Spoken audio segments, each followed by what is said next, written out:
పెళ్ళైనా పండగైనా వేడుక ఏదైనా పట్టు చీరల ప్రత్యేక వేదిక వారాహి సిల్క్స్. నమస్తే రమగారు. నమస్తే జయ.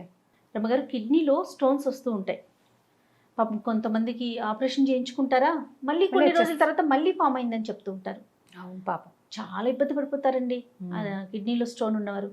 అంటే ఆహార పదార్థాల్లో మార్పులు చేసుకోవాలి, కొన్ని తినకూడదు, కొన్ని తినకూడదు, కొన్ని తినొచ్చు, చాలా జాగ్రత్తలు తీసుకోవాలండి. అవును, మనం డాక్టర్స్ కాకపోయినా జనరల్గా ఇవి తినటం వల్ల వస్తుంది అనే దాని గురించి ఒకసారి మనం డిస్కస్ చేద్దామండి. చిన్నప్పుడే గొడ్లకి ఆవులు ఎడ్లకిను గేదెలకి ఆవులకి కూడా పెట్టేవారు. ఉలవలు పెట్టేవాళ్ళు జయ. ఉలవలు ఉడికిచ్చేవాళ్ళు. అవును, పొద్దున్నే నీళ్ళపై వేసేవాళ్ళు. నీళ్ళపై అయిపోయాక మధ్యాహ్నం కొంచెం 11 గంటలకి స్నానాలు పానాలు అందరూ అయిపోతాయి కదా, 10 అయ్యేసరి కల్లా 11 గంటలకి ఈ నీళ్ళ కాగు, పెద్ద రాగి కాగు ఉండేది, అది దించేసి ఇంకొక ఆగు ఎక్కించేవాళ్ళు, నల్లది ఉలవలు కాగు.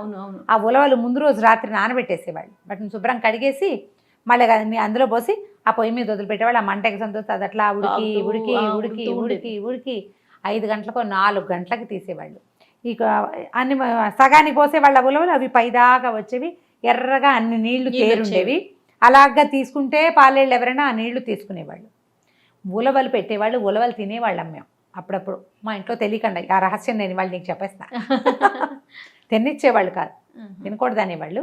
పాలేరు మాత్రం ఆ రంగడు ఎప్పుడు నీరు పట్టుకెళ్ళేవాడు. అర్జున వాళ్ళు కూడా పట్టుకెళ్ళేవాళ్ళు. ఎందుకంటే వాళ్ళు ఇది ఉలవచారు పెట్టుకుంటారు, అదేమిటో చూద్దామని ఉండేది. మేము తినకూడదని మా అమ్మ కేకలేసేది. ఓకే, మేము ఆ ఇళ్లలో ఉల్లిపాయలు అవి ఉండవు కదా. అయితే ఇవి ఉలవలు ఎందుకు పెడతారు అన్నది ఎప్పుడో ఒకసారి మా పెద్దక్కయ్య చెప్పింది. గొడ్లు గడ్డి తినేటప్పుడు మట్టి రాళ్ళు వెళ్ళిపోతాయి వాటి పొట్టలోకి, అవి అరుగుతాయి.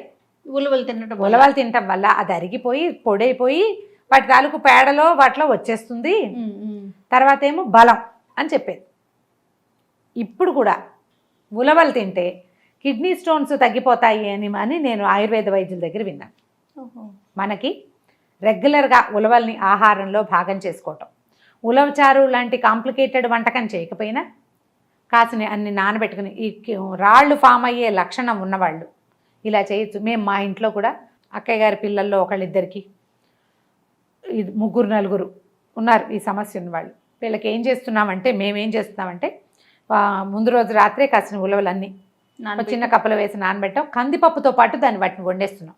పప్పులో వేసేయటమే, సూపర్, కలిసిపోతుంది. అదేం పెద్దగా మనకి తెలీదు. రెగ్యులర్ ఆహారంలో ఉలవల్ని భాగస్వాముల్ని కనుక భాగం చేసుకుంటే కిడ్నీ స్టోన్స్ ఫామ్ కావు, ఫామ్ అయినవి పడిపోతాయి అని చెప్తారు పెద్దవాళ్ళు. ఓకే, పురాతన వైద్యమే చేస్తారు. తర్వాత కొండపిండాకని ఒక ఆకు దొరుకుతుంది మనకి ఇక్కడ, మన రైతు బజార్లలో కూడా కనపడుతుంది. దొరుకుతుంది.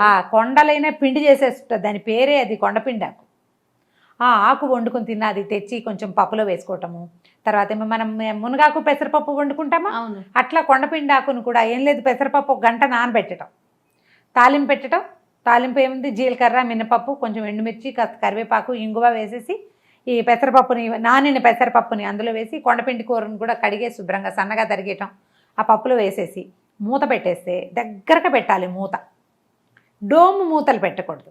పప్పు అంత ఉందనుకో దానికి దగ్గరగా ఉండాలి మూత. సన్నటి సెగ మీద వదిలిపెడితే ఒక 5-8 నిమిషాల్లో మగ్గిపోతుంది. తర్వాత మనకు సరిపడా ఉప్పు వేసుకుని, ఇంకొక ముందే ఉప్పు వేస్తే పెసరపప్పు బాగా ఉడుకు పట్టదు, అందుకని వద్దంటాం. ఆ నానిన పెసరపప్పు ఆ కూరలో ఉన్న చిన్న తడితోటి మగ్గిపోతుంది. రోజు కొండపిండి కూర అంత కూర కనుక తింటే, అంత పెసరపప్పు 1 వారం 10 రోజుల్లో డిఫరెన్స్ వచ్చేస్తుంది అంటారు. ఈ కిడ్నీ స్టోన్స్కి వాటర్ ఇంటేక్ పెంచుకోవాలి. నీళ్లు తక్కువ తాగే సమస్య ఉన్నవాళ్ళు, నీళ్ళు అలవాటు లేని వాళ్ళు, ఇష్టం ఉండదు నీళ్ళు తాగం మేమని. మా ఫ్రెండ్ కూడా ఏదో పార్టీలో కలిసాం, పేరు లక్ష్మి గారని, మంచినీళ్ళు తాగల, పెద్దగా నీళ్లు తాగనండి నేను అని చెప్పారు. ఒక్కొక్కళ్ళ పద్ధతి. మామూలుగా తాగే వాళ్ళకు కూడా ఫామ్ అవుతాయి. రకరకాల ఆహారాలు, మనం క్యాబేజీ, తర్వాత ఏమో పాలకూరను టమాటా కలిపి వండుకుంటే వస్తుంది, టమాటోలు తింటే వస్తుంది. తింటే రాదు, మనకు ఆ టెండెన్సీ ఉంటే అవి తినటం అవాయిడ్ చేయమని చెప్తారు. మనం అవి అవాయిడ్ చేయలేకపోతే వీటిని యాడ్ చేసుకుందాం. ఈ కొండపిండి కూరని, తర్వాత ఏమో ఈ ఉలవలని కనుక ఆహారంలో భాగస్వామ్యం చేసుకుంటే చాలా డిఫరెన్స్ వస్తుంది. మంచి అలవాట్లు కొన్నిటిని మనం ఏంటంటే, మనకు రుచి నచ్చింది నచ్చలేదు, మన ఇళ్లలో అలవాట్లేదు, అలా పెట్టుకోకూడదు. లైన్లో పెట్టేసుకోవాలి అంతే. డాక్టర్ని మొట్టమొదట యూరిన్లో ఇబ్బంది ఉన్నా, నడుములో ఏదైనా చెప్పలేని చోట బాధగా ఉంటే అంటే అక్కడ బెణకలేదు, సడన్గా ఎందుకో అక్కడ పోటు వస్తుంది, యూరినేషన్ ఫ్రీగా లేదు, అలాంటి ఇబ్బంది ఉంటే కనుక తప్పకుండా డాక్టర్ని చూడండి మొట్టమొదట. వారి సలహా తీసుకుని ఒకవేళ ఇది కనుక స్టోన్ సమస్య అని తెలిస్తే వారు చెప్పిన ప్రకారం వైద్యం ఏదో చేయించుకుంటాం. ఈ పద్ధతులు పాటిస్తూ ఉండండి. మీకు ఇలాంటి టెండెన్సీ తీరు కనుక ఉంటే ఉలవలు రెగ్యులర్గా తినండి, మనకు దొరుకుతున్నాయి చక్కగా. అవునండి, అవి తింటారు, వాళ్ళు తింటారు, మేము తినము అలా అనుకోకూడదు, అది పొరపాటు. ఈ చారు లాంటివి, ఉలవచారు అనేసరికి అదేంటో కొంచెం కాంప్లికేటెడ్ వంటకంగా తోస్తుంది. నేను వింటుంటా కానీ చేయలేమనిపిస్తుంది. నేను కామ్గా చేస్తా ఈ పని, పిల్లలకి అసలు తెలియని కూడా తెలియదు.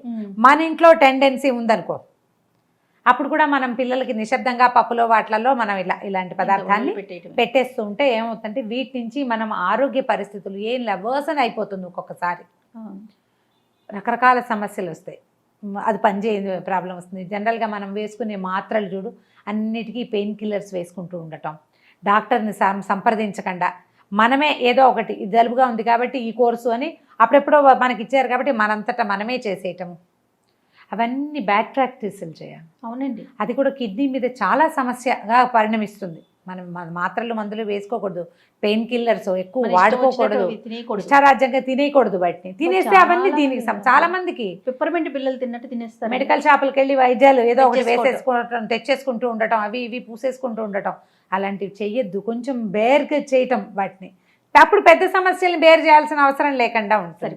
కిడ్నీ హెల్త్ చాలా అవసరం, చాలా అవసరము. దానికి సరిగా చక్కగా మంచినీళ్ళు అవి సరైన నీళ్లు తాగటం అవన్నీ చూసుకోవాలి ఎప్పటికప్పుడు. ఏమైనా సమస్య ఉంటే మాత్రం ముందు వైద్యుల్ని సంప్రదించండి.